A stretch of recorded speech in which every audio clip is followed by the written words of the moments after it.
And welcome everybody. मैं हूं आपकी होस्ट अंकिता भार्गव और आपका स्वागत करती हूं इस खास सीरीज में जिसका नाम है Aimil health care helping in good health for diabetics. आज भारत में ब्लड शुगर की प्रॉब्लम जिस रफ्तार से बढ़ रही है उससे कई गुना ज्यादा रफ्तार से इसकी रोकथाम के लिए प्रयास कर रही है एक जानी मानी company Aimil health care and research centre. Blood sugar के खिलाफ अपने अभियान में एमिल हेल्थ केयर को साथ मिला है प्रसिद्ध सरकारी संस्था CSIR की रिसर्च का। Aimil health care and research centre की पूरी टीम डॉक्टर नितिका कोहली के गाइडेंस में लगातार शुगर के पेशेंट्स की हेल्प के लिए तत्पर है। डॉक्टर नितिका कोहली का एक ही उद्देश्य है, ब्लड शुगर के खिलाफ लोगों को जागरूक करना। जी हाँ, हमारे साथ हैं डॉक्टर नितिका कोहली, तो चलिए मिलकर उनका स्वागत करते हैं। डॉक्टर नितिका, हमारे स्टूडियो में आपका बहुत बहुत स्वागत है। शुक्रिया अंकिता। दोस्तों, इस एपिसोड की शुरुआत करने से पहले आपको याद दिला दूं कि ये एक डायरेक्ट डायल इन शो है, जिसका मतलब ये है कि आप घर बैठे सिर्फ फोन के माध्यम से डॉक्टर नितिका से बात कर सकते हैं। हमारे स्क्रीन पे जो नंबर फ्लैश कर रहे हैं उन्हें डायल कीजिए और हम आपकी बात कराएंगे सीधा डॉक्टर नितिका से। डॉक्टर, आप जानती हैं कि हम ब्लड शुगर की चर्चा करते हैं, ढेर सारी ईमेल्स आते हैं, कॉल्स आते हैं। उसमें से एक कॉमन क्वेश्चन है जो अक्सर सुनने में आता है। देखा गया है कि ब्लड शुगर के पेशेंट्स को अक्सर किडनी प्रॉब्लम भी फेस करनी पड़ती है, तो किडनी के लिए कितना हानिकारक है ब्लड शुगर की बीमारी का होना? देखिए अंकिता, जब हम किडनी की बात करते हैं तो हमारी जो किडनीज है उनका काम होता है कि हमारी बॉडी से जितना भी वेस्ट मटेरियल है उसको बाहर थ्रू आउट करना। और अगर कोई भी प्रॉब्लम होती है, कोई भी आप मेडिसिन लेते हैं या कोई भी डिजीज़ बॉडी में हो रही है, उसके जो भी वेस्ट टॉक्सिन्स जितने भी हैं वो किडनी के थ्रू बाहर जाते हैं। और जब हम ब्लड शुगर की बात करते हैं तो अगर रेज्ड शुगर लेवल्स हैं तो बॉडी पहले जो अपना मैकेनिज्म है कि खुद से ही फ्लश आउट करने की कोशिश करती है। बट अगर रेज ब्लड शुगर बहुत टाइम तक बनी रहती है और अगर उसको नहीं एड्रेस किया जा रहा है तो वो किडनी पे एक तरह से एक लोड क्रिएट करना शुरू कर देती है। एक लेवल तक ही किडनी उसको मेंटेन कर सकती है, उसके बाद किडनी के वहाँ पर डैमेज स्टार्ट हो जाता है। डॉक्टर, फोन कॉल्स आना शुरू हो गए हैं, तो let's take the first phone call. जी, हेलो। हेलो मैडम जी। नमस्कार, एमिल हेल्थ केयर में आपका स्वागत है।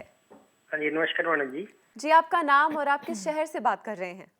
चंडीगढ़ से बात कर रहे हैं जी। जी, क्या हम आपका नाम जान सकते हैं? हाँ जी, अनिल कुमार है जी। नमस्कार अनिल जी। हाँ जी, नमस्कार मैडम जी। हाँ जी, कैसे हैं आप? ठीक है मैडम जी। हाँ जी, बताइए क्या जानना चाहते हैं? तो जैसे मेरे शुगर लेवल रहता है 200 250, मतलब 200 से नीचे नहीं आता जी। अच्छा। ये भी फास्टिंग का है और हाँ खा के कभी मतलब 250 300 तक चलता है जी ये। अच्छा। पर मैं पूछना चाहता था कि अगर आपकी जो इसकी आयुर्वेदिक दवाई है ये, हाँ जी। तो अगर इसको मैं ले लेता हूँ तो इसका कितने लेवल तक कम आ जाएगी ये? जी, देखिए अनिल जी, जब भी कोई शुगर पेशेंट कोई दवाई ले रहे होते हैं या कोई नई दवा के बारे में सुनते हैं और उसको लेना चाहते हैं तो वो यही जानना चाहते हैं कि कितनी कम हो जाएगी ब्लड शुगर। सबसे पहले तो यही चेंज आना चाहिए कि जो भी आप दवा लें उससे आपके जो ये शुगर की बढ़ते हुए नंबर्स हैं जो आपको दिख रहे हैं वो कम होने चाहिए, ठीक है? बट साथ ही साथ आपको ये भी समझना चाहिए कि ये जो नंबर्स हैं, आप कितने टाइम से आपकी ब्लड शुगर जो है रेज्ड है, तो ऐसा नहीं है कि ये सिर्फ नंबर ही बढ़ रहे हैं, ये साथ ही साथ आपकी बॉडी में कॉम्प्लिकेशंस भी बढ़ा रही हैं। और अब आप जो दवाई की बात कर रहे हैं, आयुर्वेदिक मेडिसिन की बात कर रहे हैं, तो उसकी खासियत यही है कि जो ब्लड शुगर है उसको कंट्रोल करने के साथ साथ जो कॉम्प्लिकेशंस हैं जो ऑलरेडी हो गए हैं उनके लिए भी मेडिसिन आपको दी जा सकती हैं आयुर्वेदिक ट्रीटमेंट में, और साथ ही साथ आने वाले टाइम में आपको कॉम्प्लिकेशंस ना हो ऐसा भी टारगेट किया जाएगा। तो आपको सिर्फ ये नहीं सोचना है कि कितनी शुगर कम हो जाएगी, आपको ये पता होना चाहिए कि जब आप आयुर्वेदिक दवा हमसे जो हम बता रहे हैं लेंगे तो शुगर तो कम होगी ही होगी, साथ में कॉम्प्लिकेशंस होने के चांसेस भी कम होते जाएंगे। देखिए शुगर के पेशेंट्स अक्सर ये गलती करते हैं कि खाने में बहुत लंबे लंबे अंतर करते हैं। आप ध्यान रखते हैं अपने पूरे दिन में कि आप खाना क्या खा रहे हैं, किस टाइम खा रहे हैं? वैसे तो मैंने जी 3 टाइम ही खाना खाते हैं, सुबह, दोपहर को और शाम को जी। जी, और बीच में? बीच में चाय के साथ जैसे कभी बिस्किट वगैरह दोपहर को ले लिया, 2 टाइम ही चाय पीता हूँ जी मैं बस। जी, देखिए ये जो 3 टाइम आप खाना खाते हैं उसकी जगह आपको अपने मील्स को छोटा करना है, 6 टाइम खाना है, लाइक 3 मेजर मील्स के अलावा आपको छोटे छोटे मील्स भी बीच में लेने हैं, ये एक चीज़ है। इसके अलावा भी बहुत सारी चीज़ें हैं जो आपके लाइफस्टाइल के अकॉर्डिंग, कि आप किस टाइम सो रहे हैं, किस टाइम उठ रहे हैं, क्या आप काम करते हैं, उसके हिसाब से आपको चेंजेस बताए जाएंगे जब आप दवा लेंगे। फिर आपका ट्रीटमेंट जो है दोनों तरह से चलेगा, कि लाइफस्टाइल चेंज भी आप करेंगे और साथ में मेडिसिन भी ऐसे लेंगे जिसकी वजह से आपको कोई कॉम्प्लिकेशन ना हो। ठीक है, थैंक यू मैडम जी। Thank you so much for calling us Anil ji. ठीक है, थैंक यू मैडम जी। दोस्तों, आप देख रहे हैं Aimil health care, helping in good health for diabetics. Blood sugar की बीमारी एक प्रोग्रेसिव डिजीज है। आपको निरंतर इस जंग में जीत हासिल करनी है।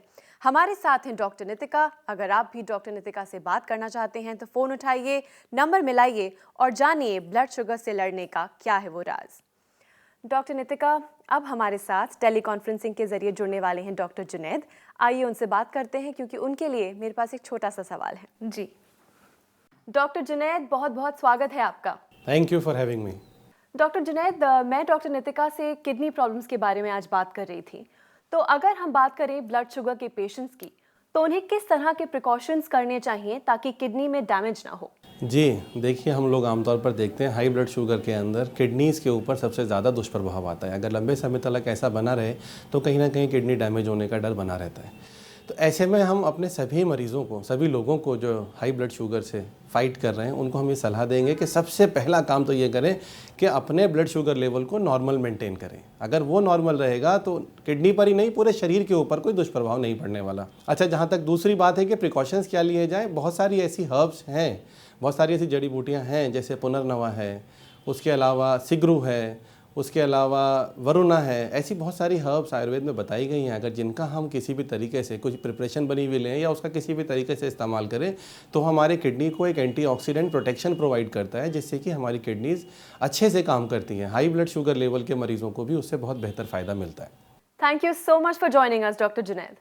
Thank you. Thank you. Doctor Nitika, I think की यही है कि कंसिस्टेंट होना ज़रूरी है। अगर दवाइयाँ ले रहे हैं तो दवाइयों के साथ साथ लाइफस्टाइल चेंज करने में भी कंसिस्टेंसी होना बहुत ज़रूरी है। बिल्कुल। डॉक्टर, जैसा कि आप सुन सकती हैं, फ़ोन की घंटी लगातार बज रही है। तो without wasting any more time, let's take another call. जी, हेलो। हेलो नमस्कार, एमिल हेल्थ केयर में आपका स्वागत है। जी। जी, आपका नाम और आपके शहर से बात कर रहे हैं? मेरा नाम के कश्यप है। मैं लखनऊ के पास यूपी बाराबंकी से बोल रहा हूँ। नमस्कार कश्यप जी। नमस्कार मैडम, नमस्कार। मैम, मुझे डायबिटीज लगभग 2005 से है। हाँ जी। और ये 120 से लेके 180 के बीच में रहती थी। जी। इधर करीब 40 दिन से मैंने आपकी BGR 34 इस्तेमाल करना शुरू किया है। हाँ जी। लेकिन इधर जो है मेरा, जब से मैंने ये लेना शुरू किया है तो कुछ हायर साइड में मुझे लग रही है, ड्यू टू ये सीजन भी हो सकती है। अच्छा। और इस समय मेरी जो आ रही है 200 के आसपास आ रही फास्टिंग और 300 के आसपास आ रही है PP। अच्छा जी, सबसे पहले तो आप ये बताइए कि आप जो दोनों दवाएं लेते हैं, जो एलोपैथिक दवा और हमारी दवा ले रहे हैं, वो किस टाइम पे लेते हैं? सुबह शाम लेते हैं। खाने से कितनी देर पहले? आपकी दवा और सुबह ब्रेकफास्ट से करीब आधे घंटे पहले, और शाम को भी खाना खाने से पहले। ठीक है। और दोनों दवाओं में अंतर करते हैं या साथ में ही ले लेते हैं? थोड़ा सा अंतर कर देते हैं, कभी कभी साथ में भी लेना पड़ जाता है, क्योंकि मेरे जॉब कुछ ऐसा है कि मुझे जल्दी निकलना होता है। जी, देखिए, सबसे पहले तो दोनों दवाओं को साथ में नहीं लेना है, थोड़ा सा 10-15 मिनट का अंतर करिए। दूसरी चीज़ ये कि आपको सबसे पहले अपने लाइफस्टाइल को ठीक करना है। लाइफस्टाइल में सबसे पहले जो करेक्शन करनी है वो ये है कि अपनी डाइट पे बहुत ध्यान देना है। अगर आप अपनी डाइट को, जैसे आप कह रहे हैं कि अपसेट हो जाता है शेड्यूल, अगर वो ठीक नहीं होगा तो दवा काम नहीं कर पाएगी। देखिए, किसी भी दवा को काम करने के लिए एक अच्छा एनवायरनमेंट चाहिए, एक हेल्दी उसको सपोर्ट चाहिए। जो वो सपोर्ट आपका होगा डाइट से, आपके लाइफस्टाइल चेंजेस से, एक्सरसाइज से, टाइम पे सोने से। अगर ये सपोर्ट मिलेगा तो यही मेडिसिन आपको बहुत अच्छी इफेक्ट देगी, आपकी ब्लड शुगर कंट्रोल में भी आएगी और आपको अच्छा भी फील होगा। जी, okay ma'am, thank you. Thank you so much for calling us. शुक्रिया। Okay ma'am, thank you.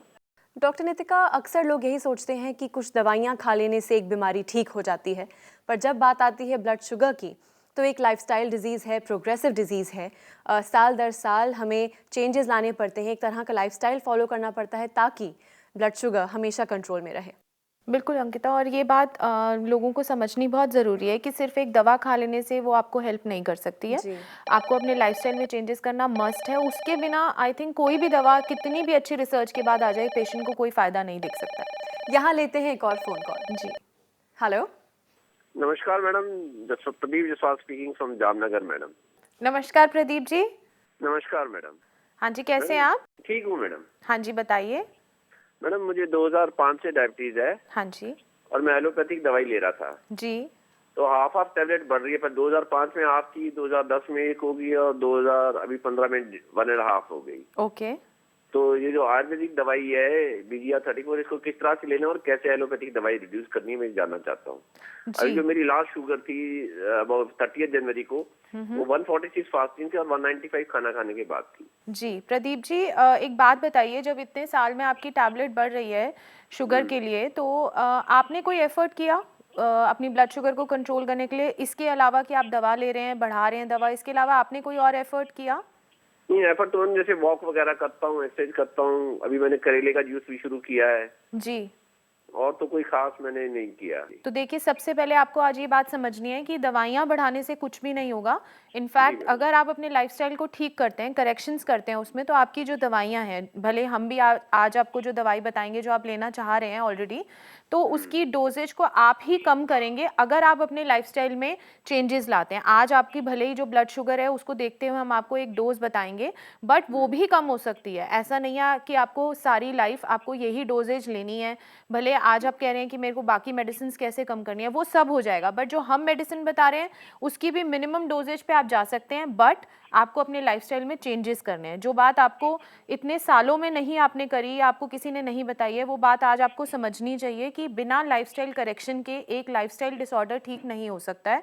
और साथ ही साथ जो आपने मेरे से पूछा कि आपको एलोपैथिक दवाइयाँ कैसे कम करनी है, देखिए जब आप हमारी मेडिसिन स्टार्ट करते हैं, पहली चीज़ तो ध्यान रखना है कि दोनों मेडिसिन को एक साथ नहीं लेना है। जो एलोपैथिक मेडिसिन है और हमारी मेडिसिन है, धीरे धीरे जब आप करेक्शंस करेंगे, मेडिसिन लेंगे, तो आपकी ब्लड शुगर को आपने चार्ट करना है, फास्टिंग और पीपी, और कुछ दिन में आपको धीरे धीरे अपनी एलोपैथिक मेडिसिन कम करनी है। लाइक अगर आप जो भी टैबलेट्स ले रहे हैं उसकी डोजेज आप हमसे अपना चार्ट शेयर करेंगे, हम आपको बताएंगे कि आपको टैबलेट अब हाफ कर देनी है और फिर मॉनिटरिंग रखनी है उतने दिन।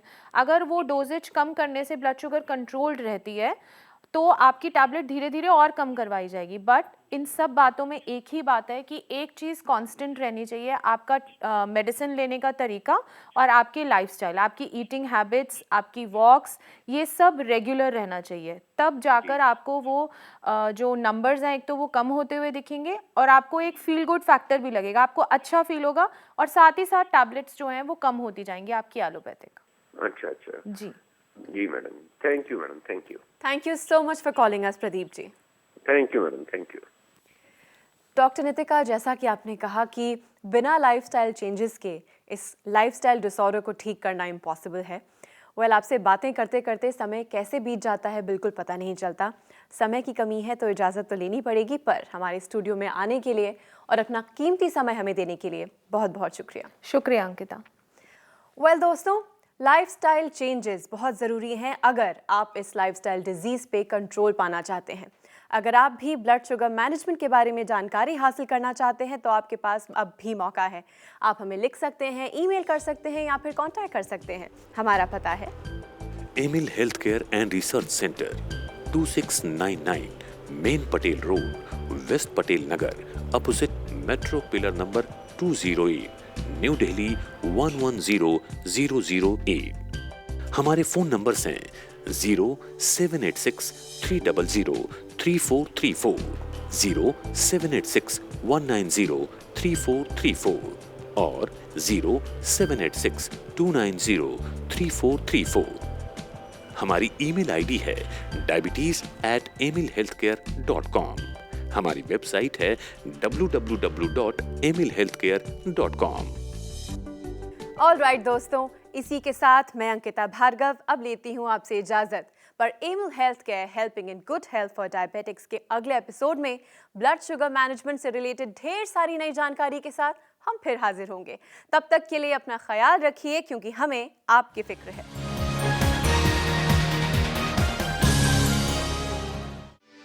For more videos, Subscribe to our channel, Care World.